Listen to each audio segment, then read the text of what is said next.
historia escrita de la iglesia primitiva, aunque solamente abarca un promedio de 30 años. El libro de los Hechos fue escrita y generalmente se cree que fue Lucas, al que el Pablo llama el médico amado, más o menos alrededor del año 62 ya de nuestra era, o sea, después de Cristo. Ahora, poniéndolos en contexto en este pasaje escritural, la narración está basada, sustentada en lo que fuera geográficamente el centro más grande de la cultura, en Grecia. Ahí la educación, la cultura, lo más grande del mundo antiguo. Ahí nace o se le da forma, se le da vida, se le da carácter, se le da formación a la escultura, a la literatura, a la oratoria, a la medicina, a la filosofía, a la cosmetología y al erotismo. Se dice que estas prácticas o estas ciencias jamás pudieron ser sobrepasadas en su momento o en su tiempo. Para este tiempo Grecia ya había sido subyugada por Roma. Ya Alejandro el Grande había fallecido y no había podido levantarse otro emperador o otro personaje como Alejandro para seguir con la idea que tenía Alejandro de alcanzar al mundo, de gobernar al mundo, de influenciar al mundo con su ideología, su forma de pensar, su filosofía sobre el mundo de aquel entonces. ¿Por qué digo que aún la cosmetología es una ciencia? Porque realmente hoy se estudia para maquillar, para recortar el pelo. No cualquiera puede cortar el pelo. No cualquiera puede cortar todo tipo de cabello. Entonces la cosmetología nace en Grecia, en Atenas. Ahí empezaron los recortes, todo ese asunto de verse bonito. Y pues hasta el día de hoy es muy valorado todas esas cosas. Entonces encontramos al apóstol Pablo, después de que fue sacado de Berea porque lo estaban persiguiendo, lo querían matar, querían acabar con él en cada pueblo donde él llegaba. Y dice la Biblia que los hermanos de Berea lo escuchaban atentamente y eran más nobles, pero también estudiaban todos los días la Escritura para ver si era cierto todo lo que el apóstol Pablo les decía. No era fácil, amén. La vida pasada del apóstol Pablo era un poco difícil, era el perseguidor, ahora está predicando, está enseñando, así que la iglesia de Berea le ponía atención, pero estaban leyendo las escrituras de aquel entonces a ver si era cierto lo que el apóstol Pablo decía. El apóstol Pablo se encuentra en lo que es su segundo viaje misionero. Está recorriendo las iglesias que en su primer viaje había fundado para ver cómo están creciendo, cómo están andando, cómo están caminando, qué enseñanza todavía se está dando. Está preocupado y pasa nuevamente por las iglesias. Esto es lo que es un apóstol, un enviado. Y el apóstol Pablo fue enviado, Jesús dijo que lo enviaría a los gentiles, así como Pedro a los de la circuncisión, o sea, a los judíos. Pablo fue enviado a los gentiles, pero Pablo tenía una forma muy peculiar de trabajar que más adelante lo vamos a hacer notar. Lo sacan de Berea y lo llevan hasta Atenas. Cuando él llega a Atenas, su primer movimiento de compartir es con los judíos. Se va a la sinagoga y discutía con ellos cada día. Unos lo aceptaban, otros no. Y en su estancia por Atenas, al salir a las calles, comenzó a ver que eran muy religiosos. Y la traducción que el hermano Eleazar nos compartía dice que eran muy supersticiosos. ¿Ok? Muy supersticiosos. ¿Conoce usted personas supersticiosas? Quizá nosotros fuimos supersticiosos en algún momento.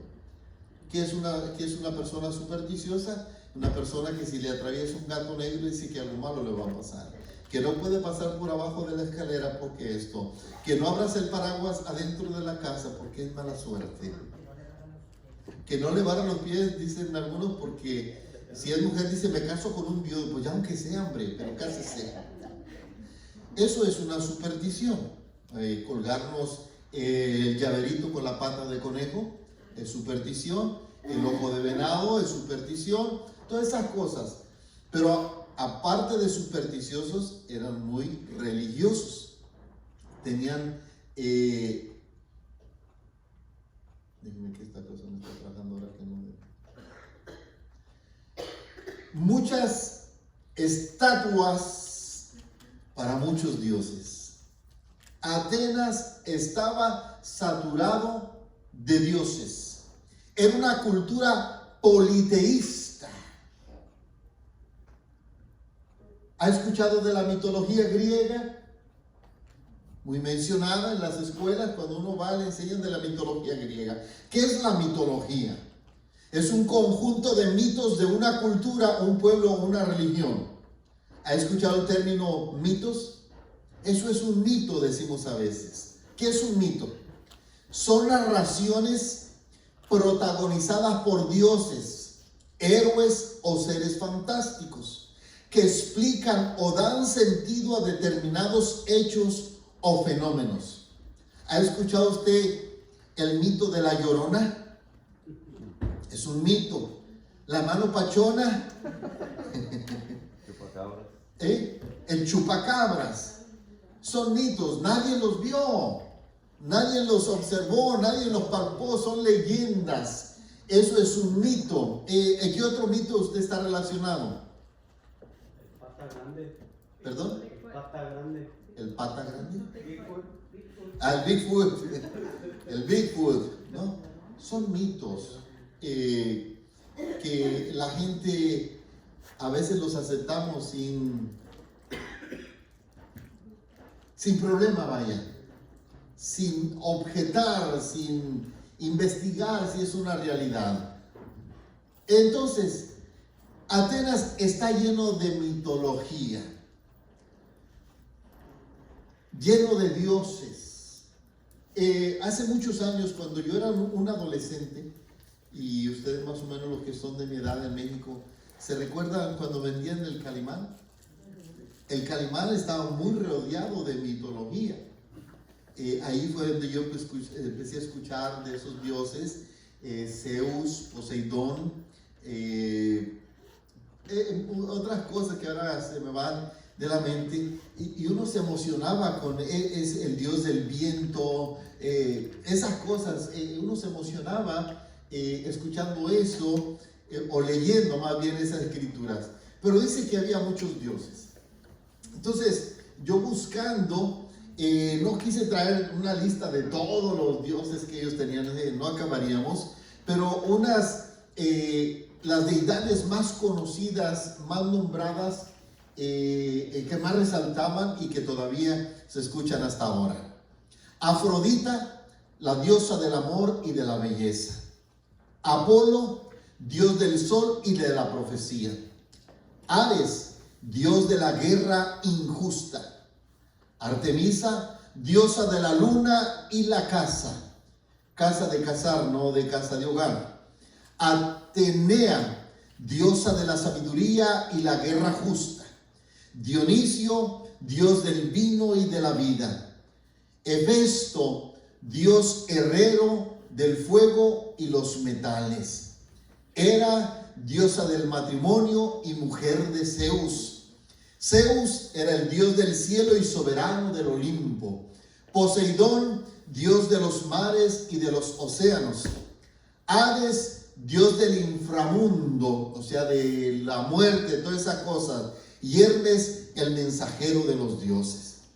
O sea, que ellos para cada situación o para cada cosa tenían un Dios al cual en los momentos ellos buscaban, clamaban, le ofrecían incienso. Y Pablo, viendo esto, dice que su corazón se enardecía al ver la idolatría y asimismo la ignorancia de todos ellos.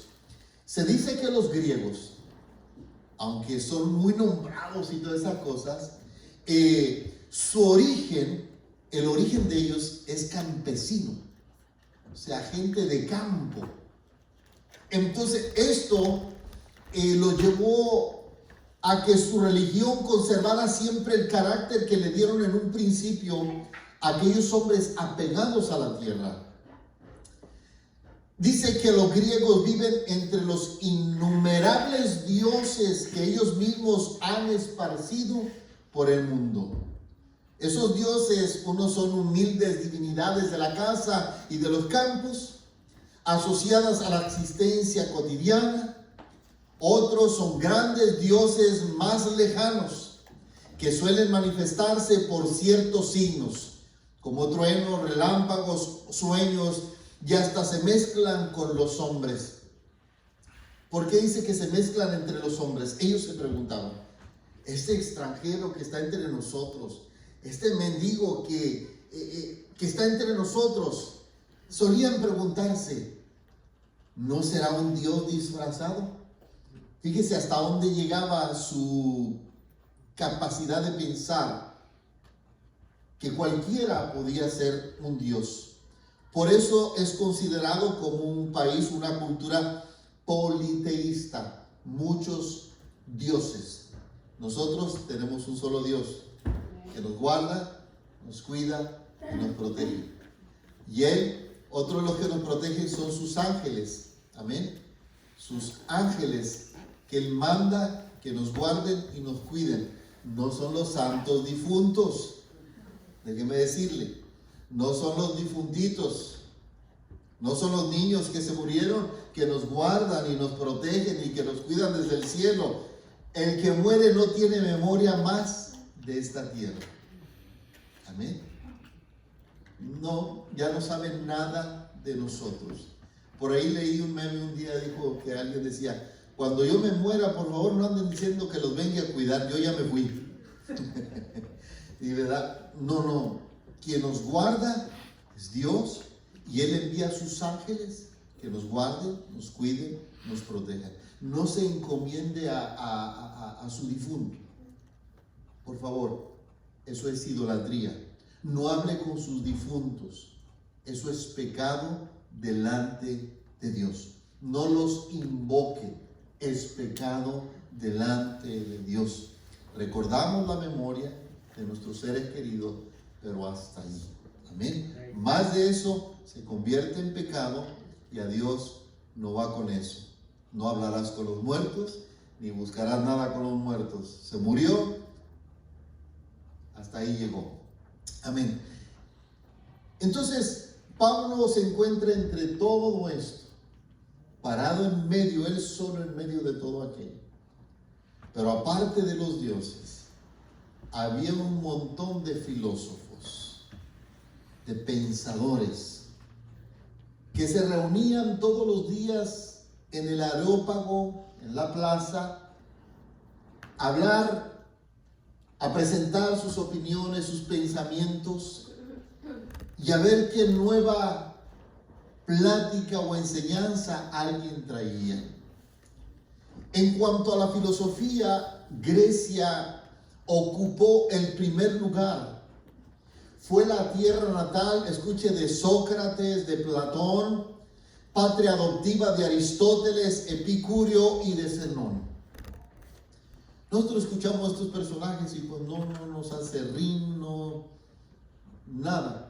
Más sin embargo, hemos escuchado, sobre todo de Sócrates, una de sus frases célebres es: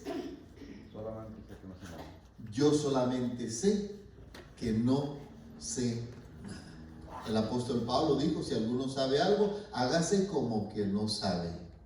¿Ok? No trate de yo sé más que todo, no, hágase como que no sabe.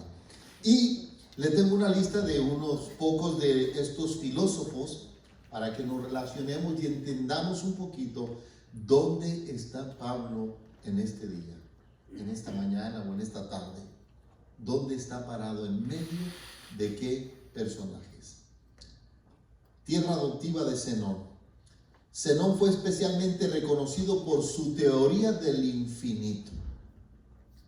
Aristóteles, considerado como el padre de la biología y de la lógica, fue uno de los filósofos griegos más importantes en su tiempo. A él se le deben los cuestionamientos sobre el razonamiento mismo. ¿Y qué es eso? ¿Cuántos de ustedes saben que tiene razón usted? ¿Qué es la razón? El conocimiento, el saber que soy una persona. La persona es un compuesto de tres esencias: conocimiento, voluntad y razonamiento. ¿Ok? Eso es lo que lo distingue a nosotros de los animalitos. Aunque hay algunos animalitos que son más entendidos, ¿verdad? Los que se subieron al arca de Noé. Dijo Nana, ¿a poco no, don Daniel? Y todo el animalero se subió al barco ese que Dios hizo. Y el hombre no se quiso subir. Bueno, una de sus frases célebres de Aristóteles dice: solo existe un bien, y es el conocimiento. Y solo existe un mal, que es la ignorancia. La ignorancia es un mal que hace daño a la sociedad. Amén. Platón, no cree que era un plato grande, era el nombre de pila de Platón. Discípulo de Sócrates, desarrolló la teología de su maestro para entrelazarla con novedosos planteamientos metafísicos. La metafísica es una ciencia que se ha metido dentro de la iglesia en las predicaciones y la gente no se ha dado de cuenta. ¿Quién ha escuchado de Pitágoras? El matemático. Reconocido como el primer matemático puro de la historia. Sus aportes han sido fundamentales en los ámbitos de la filosofía, la geometría y la aritmética, que tan gordo nos cayó cuando fuimos a la escuela. Por eso no progresamos.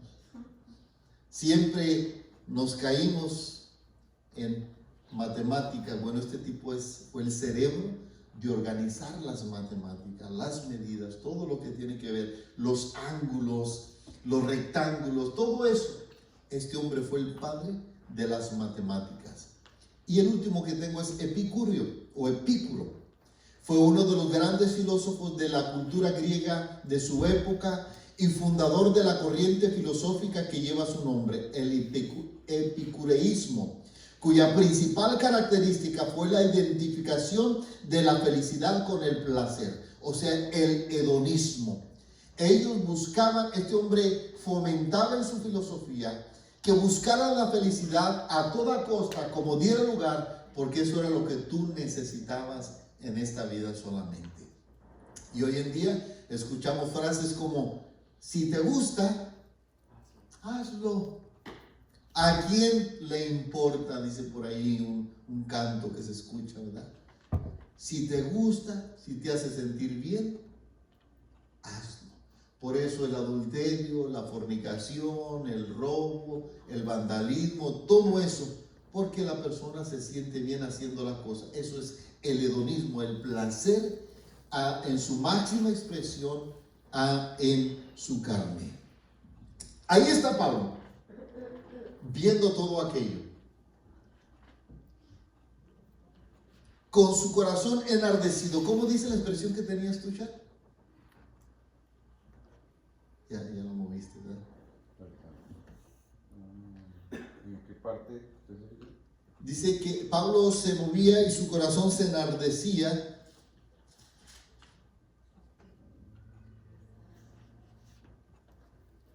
En el 16. Y esperándolo Pablo en Atenas, su espíritu se deshacía. Su espíritu se deshacía. En él. sea, se despedazaba de ver la ignorancia, la idolatría de aquella gente tan culta, tan sabia, que se decían ellos y que lo eran. Ahí nace la medicina, mis amados hermanos. ¿Han escuchado el pasaje, unge tus ojos con colirio? El colirio nace allí, ahí se fabrica, ahí salió la medicina, todo. Y Pablo ve todo aquello y dice, ¿cómo es posible tanta idolatría? En una ocasión, hace muchos años, le platicaba en uno de los viajes que hice con mi familia por el sur de la República Mexicana, específicamente en Guanajuato. Fuimos al Cerro del Cubilete, ¿lo han escuchado? Cerro del Cubilete.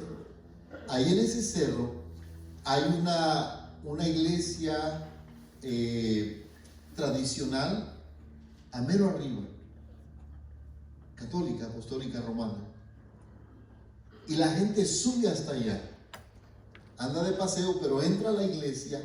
Y la primera vez que fuimos, usted conseguía una encendedora o algo y encendía una vela y la ponía en un lugar ahí que ellos tenían. Usted lo ponía y la velita estaba encendida.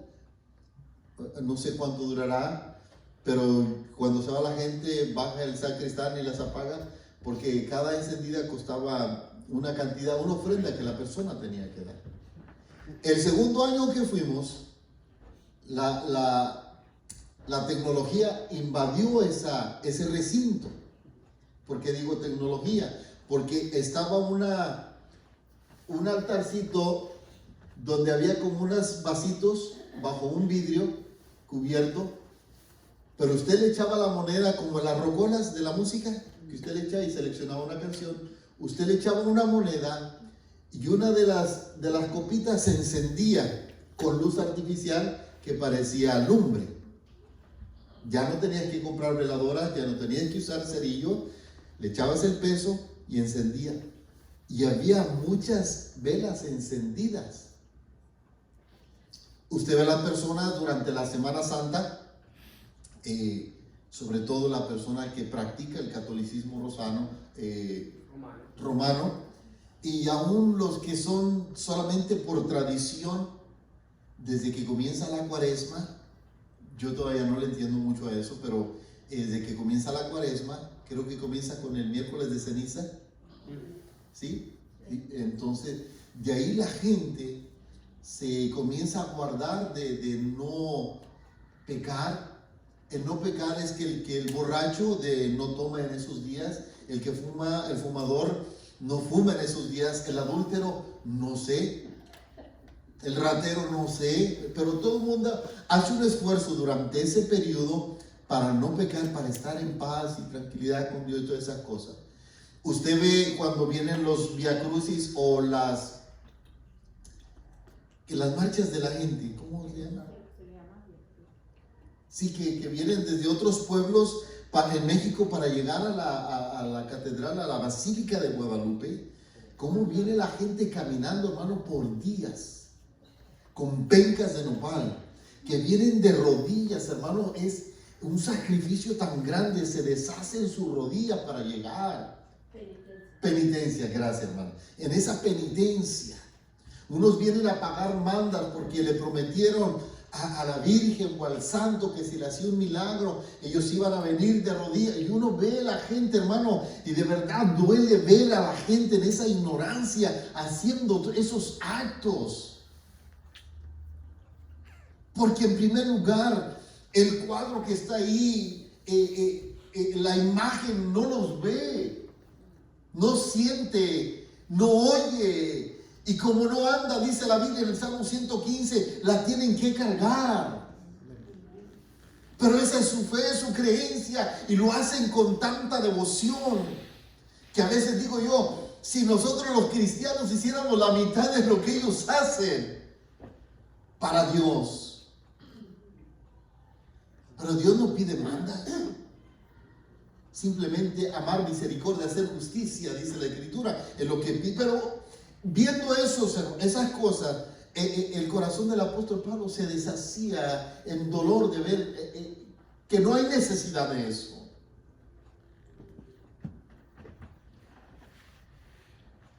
Y en su caminar encontró una escultura y decía al Dios no conocido. Ahí es donde resalta lo que dijimos al principio, el de no pasar por abajo de la escalera, el gato, la superstición. Eran muy supersticiosos. Por si acaso hay algún Dios que no conocemos, que no sabemos, que no hemos oído, no queremos que se enoje con nosotros. Así que aquí está su altar, su monumento al Dios no conocido. Y el apóstol Pablo dice, de ese es del que yo les quiero hablar. Y Pablo comenzó a hablar, comenzó a disertar, y estaban los filósofos del tiempo, los pensadores, y menciona dos grupos, los epicúreos y los estoicos. Estaban escuchándolo, así en pleno conocimiento, como griegos que eran de las creencias epicúreas, es que Pablo proclama al Dios que hizo el mundo. Ese Dios es el que hizo el mundo, la tierra, y le comienza a disertar Pablo que el Dios que él predicaba era el que había hecho el universo. Y yo muchas veces decía, ¿y qué tiene que ver? ¿Por qué les dice esto? ¿Para qué les dice esto? Entonces, estudiando, buscando, encuentro por qué Pablo dice estas palabras. Pablo está contradiciendo las creencias de aquellos que consideraban que la materia era eterna y por ende no debía su existencia a un agente creador. Y también los estoicos que como panteístas creían que Dios era parte de todas las cosas y no habría podido crear por iniciativa y poder propios. Y a esto le añade que en consecuencia a la obra creadora de Dios surge todo de un solo linaje. Nuevamente golpea fuertemente el orgullo de su auditorio porque Pablo estaba expresando que tanto griegos como no griegos, a quienes estos consideraban bárbaros, eran iguales. Los estoicos y los epicúreos. El Dios que yo les predico, al que ustedes no conocen, es el que creó el universo. Ellos decían que esto había aparecido de la nada. Los otros decían, al ser panteístas, que Dios era todo y era parte de todo, que Él no podía crear todas las cosas. Y Pablo le dice, de un solo linaje son hechos, de una sola sangre son hechos todos los linajes de la tierra. En Él vivimos y nos movemos y somos. Esta cita es una cita del poeta cretense Epiménides. O sea, Pablo toma parte de un poema de ellos mismos y les dice, en Él vivimos y nos movemos y somos. Y él dice, como dice alguno de sus poetas, y este poeta era Epiménides. Con esta frase sostiene que los hombres son los que pueden generar las ideas, sí, pero que son creencias, que son las creencias las que envuelven las vidas de las personas. Lo que tú crees, eso es lo que tú vas a hacer. Si el hombre era linaje del mismo Dios, era necio pensar que Dios no era más que un ídolo de fabricación humana. De esta manera Pablo presentaba al Dios no conocido, pero lo hacía a través de poemas y palabras que sí eran conocidas para los atenienses. Pablo retoma la idea de la resurrección de Jesús y la de los cristianos el día del juicio final, en el que las acciones de cada uno serán puestas en balanza. Y esto lo hace porque ahí está otro grupo de personas llamados los epicúreos. Estos enseñaban que si una persona moría, su alma se desintegraba. Por tal motivo muchos de los que escucharon a Pablo no creyeron en su mensaje. ¿Por qué? Porque Pablo dice que va a haber resurrección de muertos. Pero los epicúreos enseñaban que cuando una persona moría, su alma, su espíritu se desintegraba y ahí acababa todo. Más o menos así como lo que piensan los testigos de Jehová. Entonces, yo no sé cuál es la idea de los testigos de Jehová. Entonces, ¿para qué predicar? ¿Para qué hablar del reino si se van a morir y se van a desaparecer? Pero la gente cree esas cosas. Cree en eso. Entonces, Pablo lo que hace es tomar sus frases, tomar sus costumbres, tomar sus tradiciones y con eso mismo hablarles del Dios Todopoderoso. Les presenta a Cristo. La Biblia o la lectura nos dice que solamente hubo un grupo muy pequeño de personas que creyeron y se juntaron con él. Un hombre llamado Dionisio, que era el Areopagita, una mujer llamada Damaris y otros pocos con ellos. Y uno diría, pero ¿cómo es posible? Tremenda enseñanza, tremendo mensaje, un hombre de Dios, y que solamente unos poquitos se conviertan. La Biblia dice que no es de todos la fe.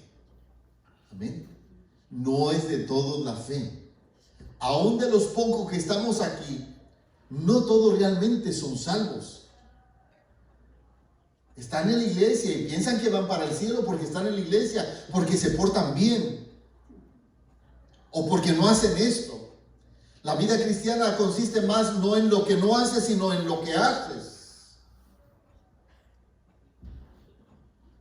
Y al cielo no vamos por buenas obras, sino por haber aceptado a Jesucristo como nuestro Salvador y caminar en obediencia a su palabra. Pablo llega a Atenas y no pierde el tiempo y comparte la palabra usando sus propias experiencias de vida. Me comentaba en cierta ocasión Jorge Cervantes que llegó a un hogar a visitarles, a hablarles de Cristo, y había una señora ya de edad y le dio permiso de entrar y le comenzó a hablar de Cristo y dijo, no, yo no quiero cambiar de religión porque yo tengo mi fe. Y mire, me acaban de regalar una estilla de la cruz de Cristo. Me trajeron un pedacito de madera donde colgaron a Jesús, dijo la señora. Y Jorge, en vez de reírse o echarle en cara, dijo, oiga señora,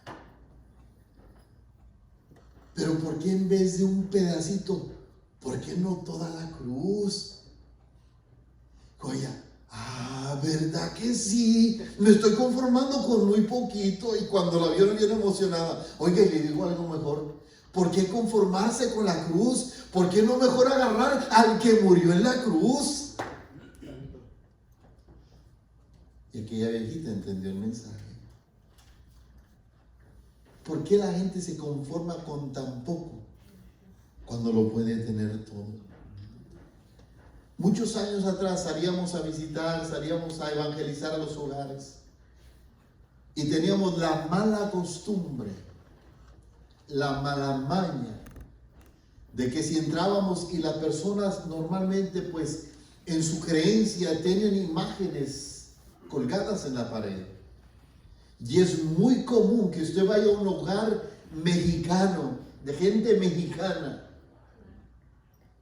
Entrar, usted va a encontrar imágenes. La principal, la más grande, la más importante para ellos, la imagen de la Virgen de Guadalupe. Y por ahí un crucifijo, y por allá San Martín de Porres, y por allá San Martín Caballero, y tienen su creencia, su fe, y no falta la herradura y la sábila y el ajo, revuelven, perdón, las tijeras abiertas, todas esas cosas revuelven la fe con santería, con brujería. Porque así crecieron, así les enseñaron, eso vieron en sus hogares. Y nosotros entrábamos y en vez de hablarles de Cristo, comenzamos, eso es el diablo, usted tiene la casa llena de demonios y ahí lo que hay son demonios. Y le empezamos a decir, ¿qué hacía la gente? Pues nos corrían. Si te corren, da gracias a Dios que te corrieron nada más. Cuidado y te rompan la boca. Pero no veníamos al culto. Hermano, doy gracias a Dios porque yo fui a evangelizar y entré a una casa y me corrieron porque no soportaron la palabra. ¿Cuál palabra? ¿Cuál palabra? Fuimos a golpear su creencia, a menospreciar su fe. Éramos ignorantes, muy ignorantes. Y ya lo dijo Sócrates, hay un mal, es la ignorancia. No, veníamos felices, no, veníamos danzando, porque los demonios se sujetaban en el nombre de Jesús. No resistieron la palabra. Aquí había un muchacho. Empezó a venir él, no sé si venía a otra iglesia, no sé, pero aquí empezó a venir y aquí estaba con nosotros, aquí lo bautizamos. Y ayúdame a orar por mi esposa, y ayúdame a orar por mi esposa. Estábamos orando por su esposa y comenzó a venir. Y venía un domingo sí y 3 no, así como algunos de ustedes ahí venía así, no. Y de momento ya comenzó a venir ella, comenzó a venir su esposa. Y ella me decía, me gusta decir, pero yo soy católica, no importa, qué bueno que eres católica, qué bueno, no importa.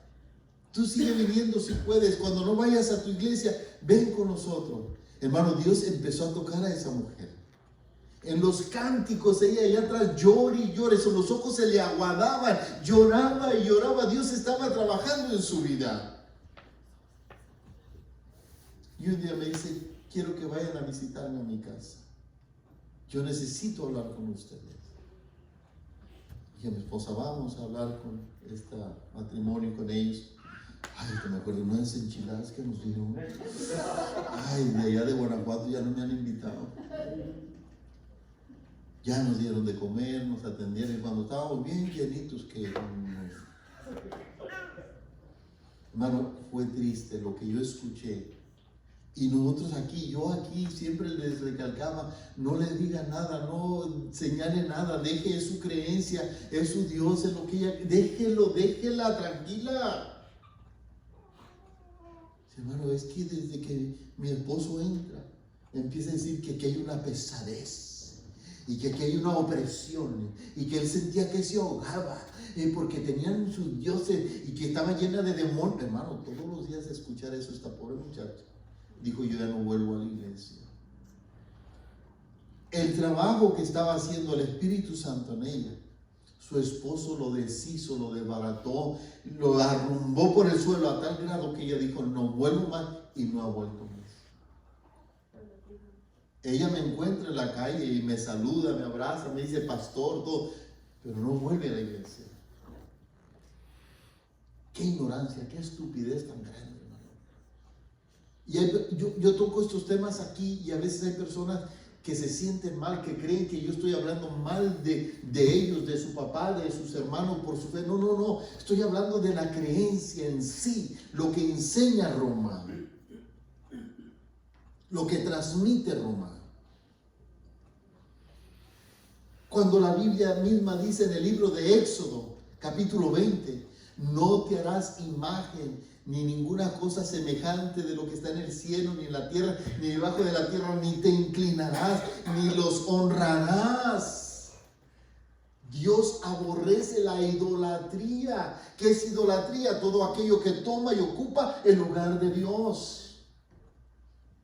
¿Qué dice Roma? Sí, Dios te escucha, pero tienes que venir a través de los medios que Él ha predispuesto. Dios no ha predispuesto ningún otro medio. Hay un solo Dios y un solo mediador, Jesucristo hombre.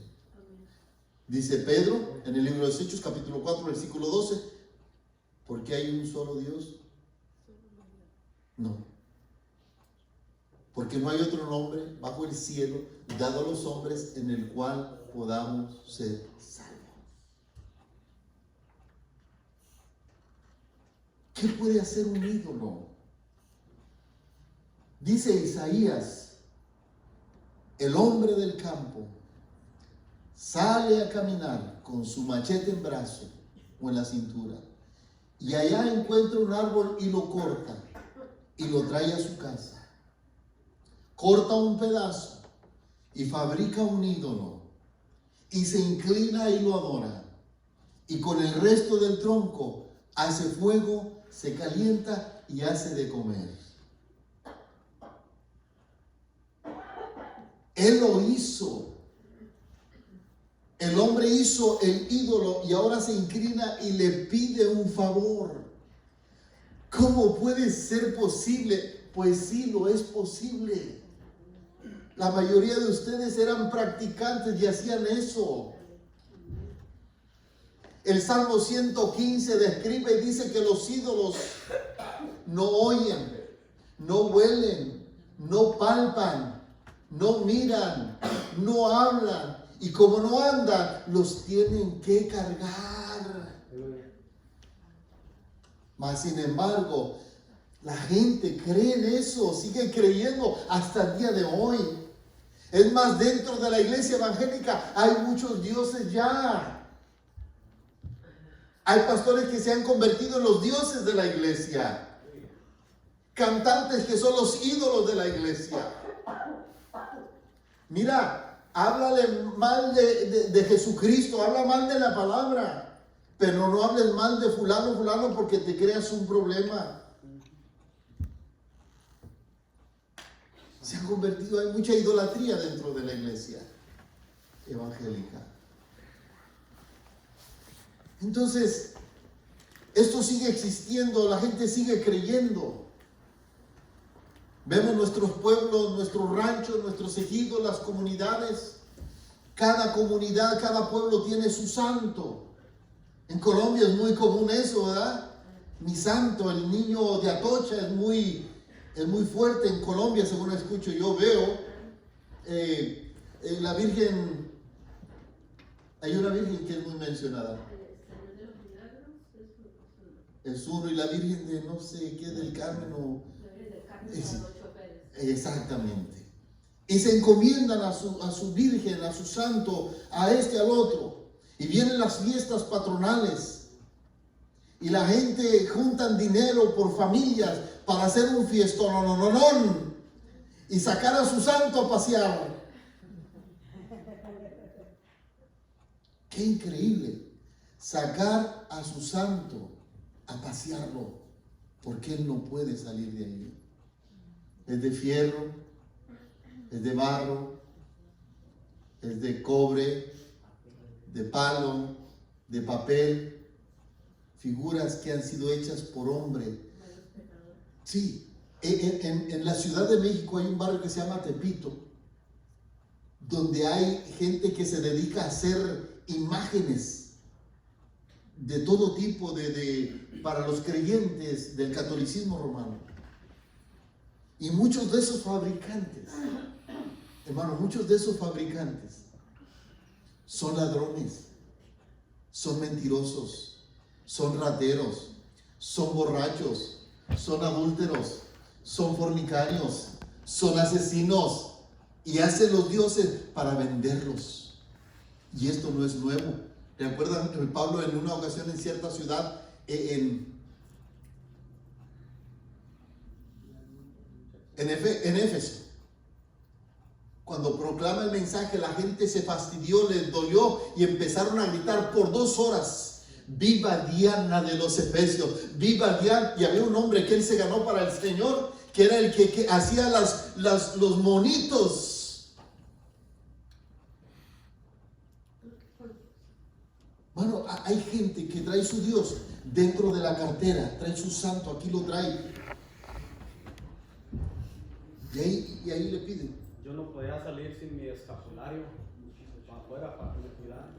El escapulario, la cruz, qué sé yo.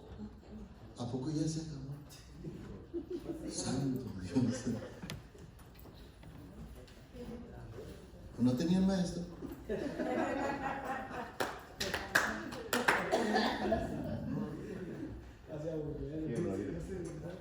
Ok. Yo siento que, y creo, pienso, y por eso lo digo con respeto, no pido disculpas porque estoy hablando la palabra de Dios, pero trato de decirlo con el mayor respeto posible. Quizá han pasado años y algunos de ustedes todavía se sienten como agredidos cuando uno habla de estas cosas. Pero Dios está trabajando en tu vida, te está abriendo los ojos cada día más. Tú no tienes que cargar a tu Dios. Nuestro Dios nos lleva en sus manos. Y no solamente nuestra vida, el universo entero. Y Él dice, pídeme, llámame, búscame. Aleluya. Hermano, hay tanta necesidad en nuestra sociedad hoy en día de escuchar de Cristo, de escuchar de Dios. Entonces, ¿qué tenemos que hacer? Hay que darlo a conocer. Hay que darlo a conocer, iglesia. Hay que compartir. Hay que dar de gracia lo que de gracia hemos recibido. Basta de estar callados, de guardarnos todo lo que recibimos en nuestro corazón y engordarnos espiritualmente. Es tiempo de compartir, de dar. ¿Por qué sigue siendo desconocido hoy en día? Ese Dios sigue siendo desconocido. En nuestros municipios, en nuestros estados, en nuestras comunidades indígenas. En muchos países Dios sigue siendo desconocido, como en la China, en Rusia, en todos esos países. Romanos 10, del 14 al 17 dice, ¿cómo pues invocarán a aquel en el cual no han creído? ¿Y cómo creerán en aquel de quien no han oído? ¿Cómo irán sin haber quien les predique? ¿Cómo oirán sin quien alguien les predique? ¿Y cómo predicarán si no fueren enviados? Como está escrito, cuán hermosos son los pies de los que anuncian la paz, de los que anuncian buenas nuevas. Mas no todos obedecieron al evangelio, pues Isaías dice, Señor, ¿quién ha creído a nuestro anuncio? En una ocasión me decía Víctor, brother, es que les hablamos y no quieren oír, o dicen que está bien, pero no quieren nada realmente. Y a veces como dicen, no, pues ya no le voy a hablar. Pero que este no te escuche no quiere decir que el otro no te va a escuchar. Háblale al otro. Y sigue hablando. En algún momento Dios va a obrar en alguna vida. ¿Sabe por qué sigue siendo desconocido Dios para muchos en nuestra ciudad de Gainesville? ¿Sabe por qué? Sencillamente porque nosotros no vamos. No vamos. Estamos muy ocupados con nosotros mismos. La prioridad nuestra es trabajar y hacer dinero. Es estar bien económicamente. Y no es ningún pecado, mis amados hermanos. No me malinterpreten, no es pecado que usted trabaje. Para eso vinimos acá, ¿no? A ver, chicos, despierten. A eso los trajeron. A trabajar. Ya nacieron aquí, a trabajar. Y dicen, ya no quiero estar en mi casa, mi mamá nomás me está diciendo que haga esto, que haga lo otro. Ya te cansaste, ya te fastidió tu mamá. Pues búscate una casa y comienza a pagar tus biles. Hazte responsable de todo lo que tu madre te puede dar.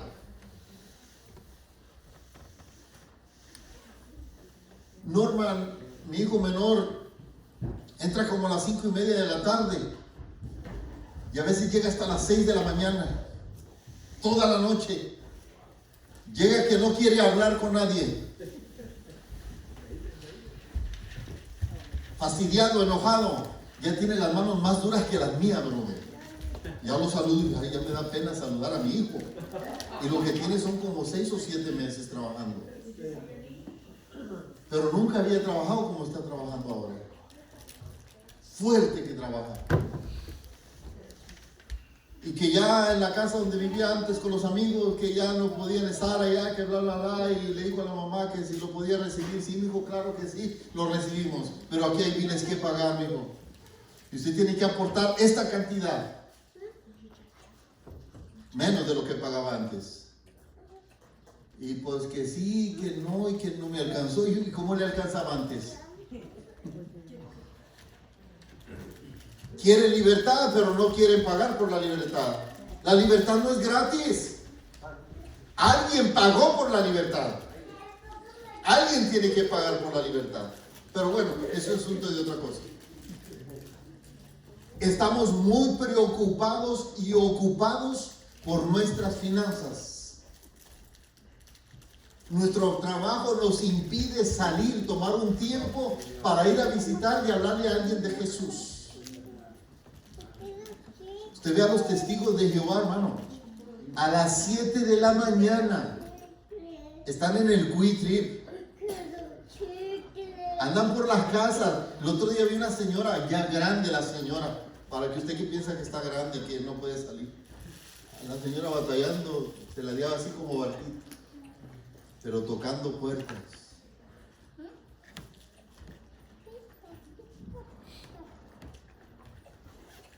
¿Qué esperamos? Ah, ya sé que están esperando mucho. Están esperando un nombramiento específico y honorífico. Quiero que me nombren el misionero oficial de Centro Cristiano Restauración y que me den mi bacha. ¿Sabe qué? Ni yo tengo bacha. Yo no tengo credencial, ni de capellán, ni de nada, compadre. Es bonito, si no digo que se ve bonito que tenga su credencial, pero aquí no tenemos eso. Entonces, si usted está esperando un nombramiento específico y honorífico, ¿sabe qué? Ya lo tiene. De parte de Jesús. Ir por todo el mundo y predicar este evangelio. Ir por todo Gainesville y predicar este evangelio.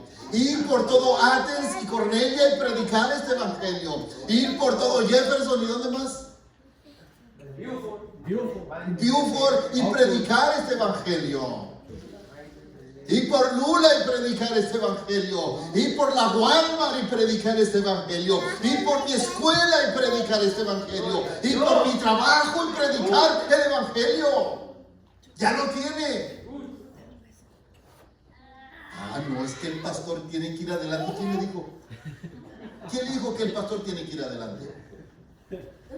Ah, es que los reyes iban a los reyes, yo no soy rey, soy pastor. Las ovejas son las que se reproducen, no los pastores. Las ovejas son las que paren. No sea estéril. Reproduzca, se gane alguien para el Señor.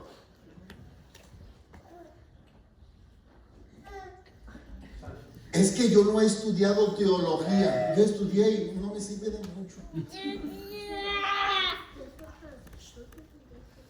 No estudió en un instituto bíblico, no recibió un doctorado, no tiene nada de eso. Hermano, solamente dígale que Cristo le ama.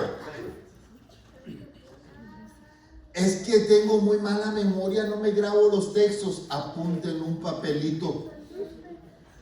Es que no tengo un carro, pague un taxi, invierta en el reino de Cristo. Está bien caro, le cobran cuando va a Walmart. Le cobran cuando lo llevan al mall.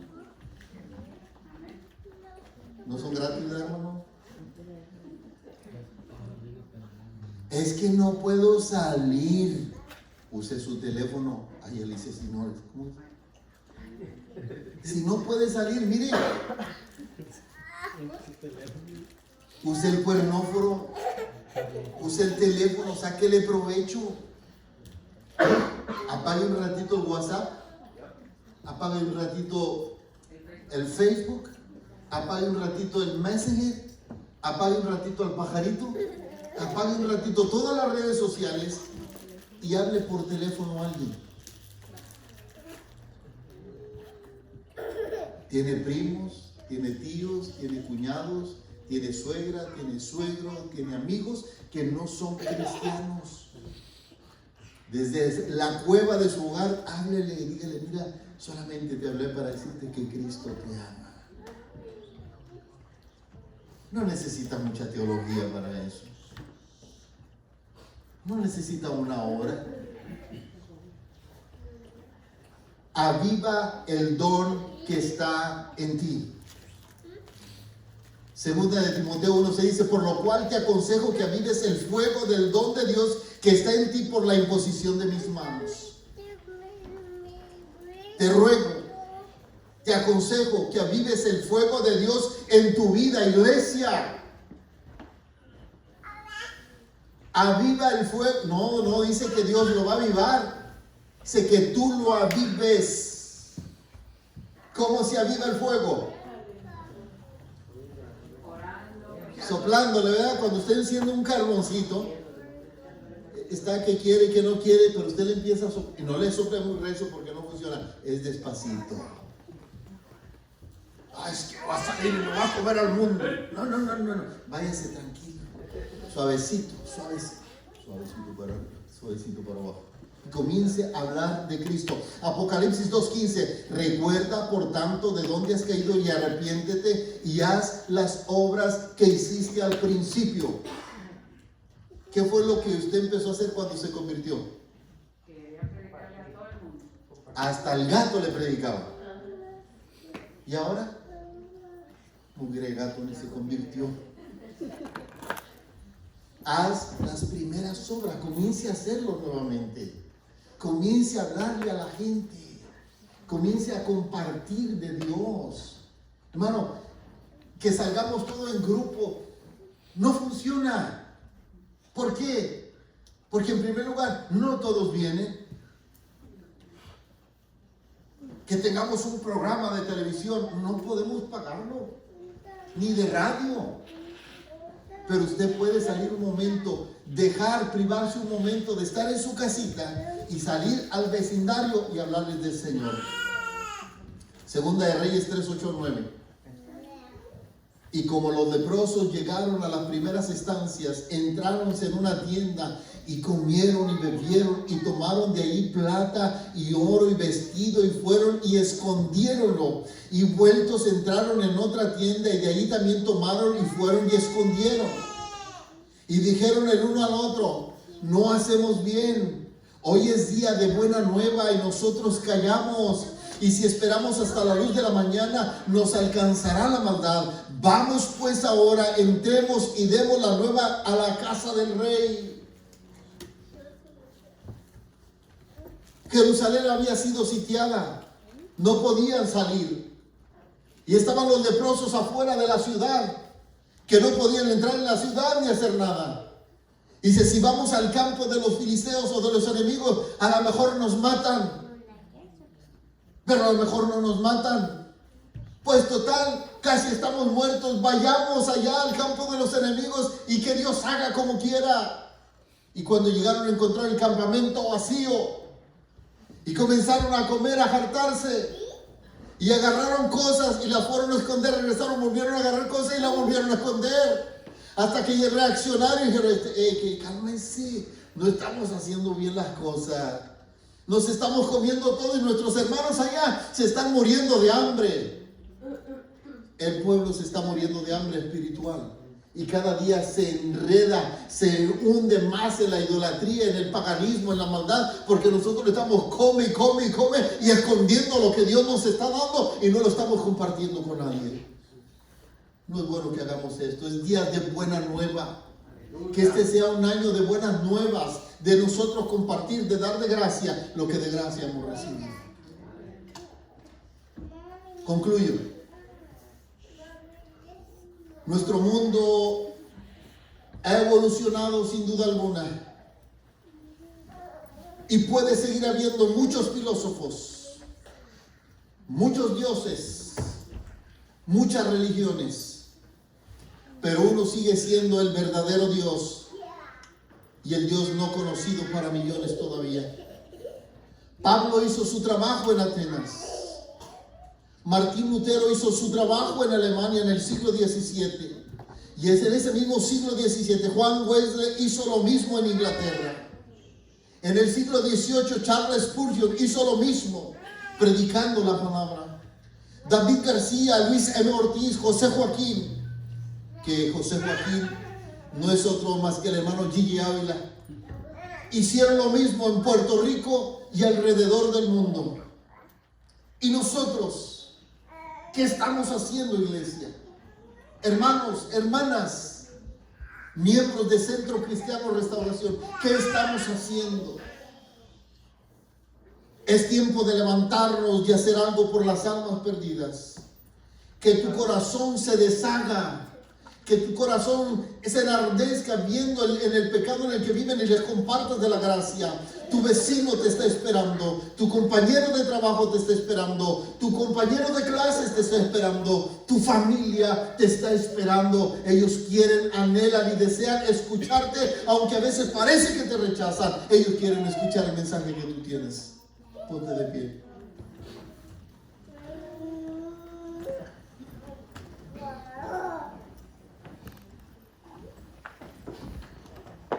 El Dios no